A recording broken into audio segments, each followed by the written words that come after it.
আপনাদের সাপোর্টে পাশে থাকলে এলাকাকে একটি পর্যটক কেন্দ্র বানাবো। এখন আপনারা কি বলেন?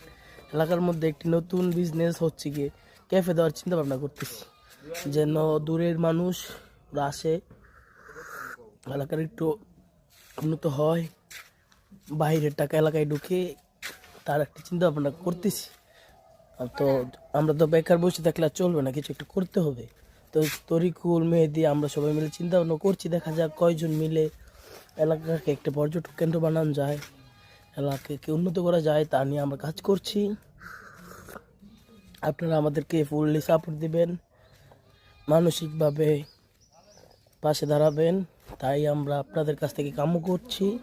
আর আমাদের এলাকায় আপনারা অবগত আছেন, আমাদের এলাকার ঈদগাহ নিয়ে কাজ হচ্ছে।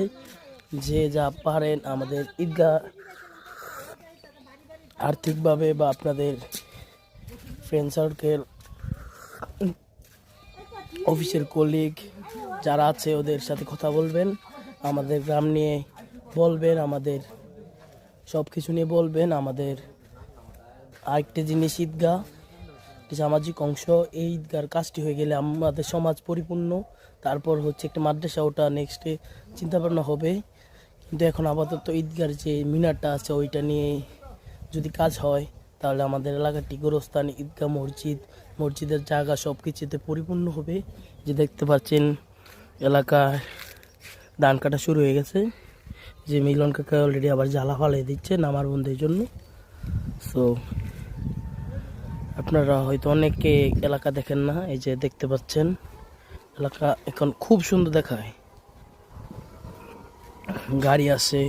আগে তো আমরা দিঘির পাড় হেঁটে যাইতাম গাড়ির জন্য, এখন আমরা হচ্ছে কি 5 থেকে 7 মিনিট ওয়েট করলে তার জন্য দোকান পারে সে যদি একটা চা খাই বা একটা বিস্কুট বা চিপস খাই তাহলে আমরা গাড়ি পেয়ে যাই অনায়াসে।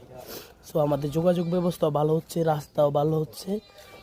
তো এলাকাকে আমরা আরও উন্নত করার চেষ্টা করছি। সাথে থাকবেন, পাশে থাকবেন, লাইক করবেন, শেয়ার করবেন, মানসিকভাবে সাপোর্ট করবেন। আল্লাহ হাফেজ, আসসালামু আলাইকুম।